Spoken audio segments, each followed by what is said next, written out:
everyone, my name is Shauna in case you don't know, and welcome back to another video. My camera keeps malfunctioning, so I'm using my phone today, hence why I look so weird. My phone never captures my makeup right when I wear makeup. Anyways, in today's video I'm going to be talking about a movie that I watched recently. This was a movie that was released in 2021 and it was on HBO Max. By the time that this video is uploaded, it may have been taken off of HBO Max now.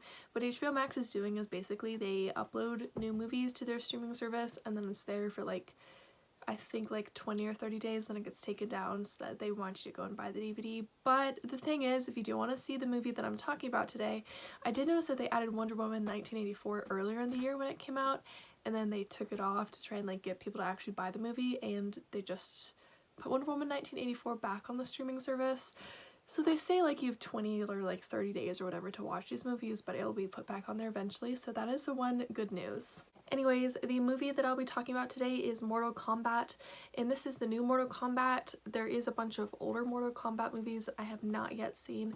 The reason why I watched this Mortal Kombat movie is because it's new, it was on the streaming service, and I was like, I should probably watch it before it leaves the streaming service, and so I quickly watched it a few days before it was supposed to leave. So Mortal Kombat, in case you don't know, is based off of a video game, Mortal Kombat, and I think I've played this video game before at a little arcade retro game booth at a retro game trader place in my town. So I'm a little familiar with the game. I'm not super duper familiar with it, but I'm familiar with the whole fighting thing. And I remember when I played the game, it was very much just fighting. There wasn't too much of a storyline, at least in the version that I played. And I know I played an old version because it didn't have the new graphics and whatever. So Mortal Kombat basically takes this video game and turns it into a movie. So I was a little skeptical, I'm not gonna lie. The only other movie that I've seen based off of a video game was Assassin's Creed, I think. And it was the one that had that guy from X-Men. I don't know his name. I should look this up, but I don't feel like doing that right now. And anyways, Assassin's Creed felt very, very lacking in plot-wise, and Assassin's Creed just was not that great of a movie, and so I was really nervous to watch Mortal Kombat because I'm it's based off a video game, I feel like this may be the same thing. And while it wasn't the best movie ever, I would say that it did exceed my expectations a little bit because I had very, very low expectations for this movie. So in the movie Mortal Kombat, there's these different worlds. There's the Earth world, and then there's this other world, and essentially they just fight, and there's these people that get chosen that have this dragon mark that means that they get these powers, and they can use these powers to fight in this tournament to basically decides who gets to keep Earth, because the story starts off with the other world having 9 wins and they need 10 wins to take over Earth. So it's a very high stake movie. I have to say though, there is one thing that I was expecting that this movie really did, and it's not a good thing that I was expecting. So I knew that this video game was very heavy on the action and lacking on the plot, and I was I feel based on the trailers that's what it's gonna be in the movie, and I was 100% correct.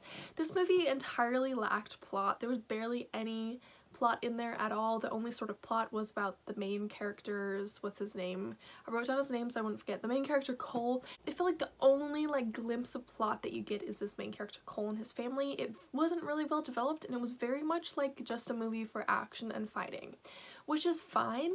It definitely appeals to one specific subset of the population who is into these fighting movies and not into stories as much. And there's tons of blood and cussing and gore for no reason. It went over the top with how much blood and F-bombs there were throughout the entire movie, which again, I wasn't a huge fan of, but it did appeal to a certain percentage of the population who is into specifically blood, fighting, and cussing because they get some satisfaction and happiness out of it, and because I guess it makes them feel more grown up. No judgment, but this movie definitely did appeal to a certain small percentage of people. I feel if the plot had been more developed and if the gore and F-bombs had been taken down just one step, we would have taken it from appealing to this specific group of people to also appealing to more the general population. With superhero movies, they don't appeal to everyone, but when you add more stories and characterization in there, in the Marvel movies, then you appeal to a wider population than just the small percentage of people or potentially large percentage of people who is really into superhero movies. And so I was feeling that a lot with this movie. I think that if they have a sequel, they definitely need to work on building the plot more and appealing more to the wide range of people that there are in the world who is interested in movies, because I really don't think that this movie appeals to everyone, and I feel like it doesn't appeal to a wide enough range. And there was a lot of money being put into this movie. A lot of the characters had really like epic costumes, epic makeup, and there was a lot of SF effects in there. And so they really need to like appeal to a wider range of people so they can make more money, so that they can create good quality films and be able to like earn the money back that they spent on this film, because there was clearly a ton of money put on this film.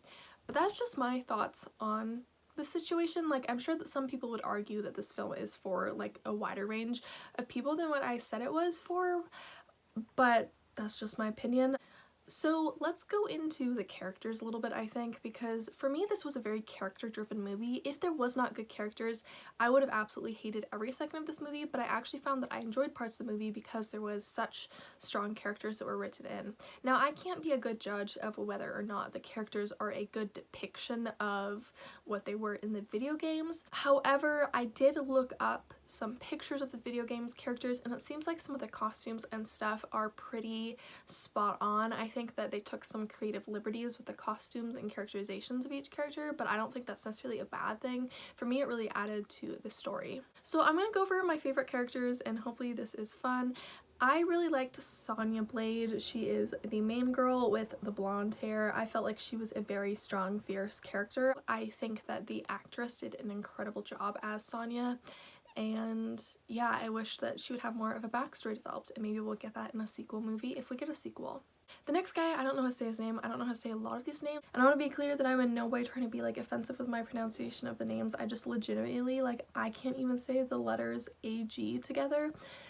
So I don't know how I'm supposed to say words very well. So the fire guy, Liu Kang, I don't know how to say his name. I almost feel like when they said the names in the movie, I like skipped over the names, so I had to actually look up all of these characters as I'm filming so I could get the names right. So this is the fire guy. I feel like this guy had the best display of emotion through all of the characters. I think he definitely needs much more of a bigger backstory, but he did have such a great display of emotions, and I think that he harnessed his powers the best out of all the characters, and he used his powers in the most creative ways, and I really appreciated that. And then to go with the fire guy, his friend is the hat guy, the like disc hat guy. I'm not even gonna try and say his name, I don't think. Kung Lu. I think that this too, he didn't have the most interesting powers, but he did have a very fun way that he harnessed these powers and used these powers, and I thought that was really cool. My next favorite character is actually a villain. It is Melina. I really liked her makeup and her SF effects that were used on her character. I'm gonna have a picture like somewhere around here of her, and of all the characters I'm talking about, she's like beautiful and powerful yet extremely creepy at the same time, and I think she worked really well for a villain. She was incredible. Next favorite character, Cole Young. I really liked him. I thought that he was a great character, and he was really interesting for the main character, and I think like A+ for him. However, they were building up so much to him discovering his powers. Like, that was a huge plot point, him discovering his powers. However, his powers seemed like really lame, and I'm not sure if they're that lame in the video game, but it was a letdown when his powers were finally revealed, and it was really frustrating because I feel like there was so much building up to him discovering his powers, and then he got his powers, and I was like, you didn't even get cool powers, you got pretty lame powers. I mean, come on, we have like fire, we have this guy who can control his hat with this metal disc that he can like saw people open with. We have this guy with super strong arms, we have laser eye guy, and then we have Cole.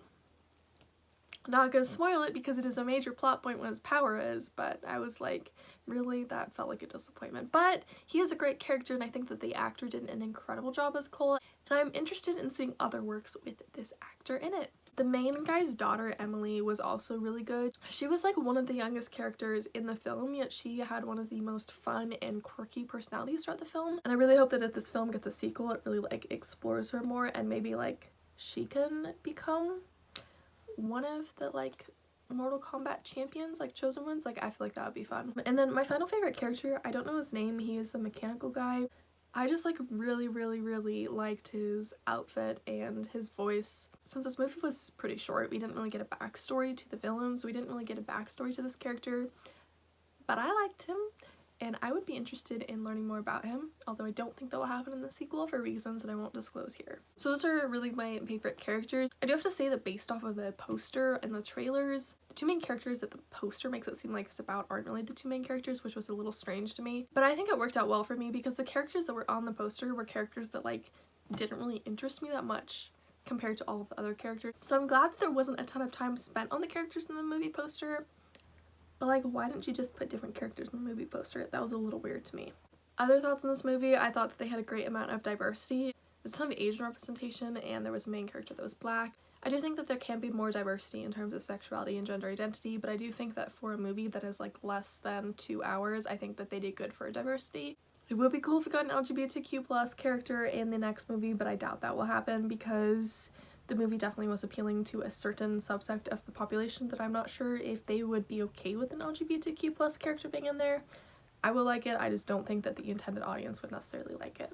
I feel like the ending of the movie was really cheesy and it really was too fast for me, but I think that it definitely was a setup to have a sequel. I think that this whole movie's purpose was to set up a new Mortal Kombat franchise and to get these movies rolling and going. I think sometimes I felt like a lot of it felt like setup and that took away from the story a little bit for me, but I think that it is what it is. I think that they might do really good with the sequel, and I feel like if they work on the things that I've talked about in this video, like if they worked on the plot specifically, I feel like the sequel has the potential to be better than the first movie, but we'll have to wait and see how that turns out. The last thing that I want to comment on is something that just me being a soundtrack nerd I feel the need to comment on, and that is the soundtrack of this movie. I feel like the soundtrack was done really well and it really meshed well with the action in the movie. I think it did a great job of taking the Mortal Kombat songs, because I recognize some of the songs from the video game, and it took the song to the video game and like meshed it with a movie soundtrack, and I think that worked really well. I think the soundtrack to Mortal Kombat is one that I will definitely be listening to just for funsies, like when I'm working on writing my book and stuff, because I think that it was really epic and intense and awesome, and I feel like the soundtrack alone appeals to the video game fans and the movie fans. So that was really my thoughts on this movie. I'm still undecided whether I'd say that I liked this movie or I didn't like this movie. I think that there is good and bad parts to this movie. I think that people should watch it and make their own opinion. However, if you are someone who favors plots over characters, this movie is not for you. And if you are someone who does not like cussing, gore, and blood, this is not for you. I almost feel like this movie was made a little bit for theaters, so I'm a little disappointed that I couldn't see it in the movie theater because of COVID, because I feel like the sound and stuff was made for a theater to like the surround sound stuff. Anyways, that is all for this video. I really hope you enjoyed. If you did, feel free to give it a thumbs up and subscribe to me. If you haven't already, feel free to leave your thoughts on this movie down in the comment section below. It's okay if you disagree with me. As I said, I have really like mixed feelings on this movie, and I'm not even sure where I stand in the range of like this was a good movie or this was a bad movie. So I completely respect your opinion. I can see how you would either like it or dislike it. I feel like it's really a hit or miss movie for people, except for me because I fall in the middle range in this. The movie is rated R, so keep that in mind if you are on the young side of things. There's no sexual scenes, but there is a lot of language and gore that makes it rated R. I upload a video every Monday relating to movies and TV shows, so feel free to subscribe to me if you want to see more. Also hit that notification bell to get notified whenever I make a new video. I upload videos 3 times a week. For now, I hope all of you are having a great start to your week, and I'll see all of you in my next video. Goodbye!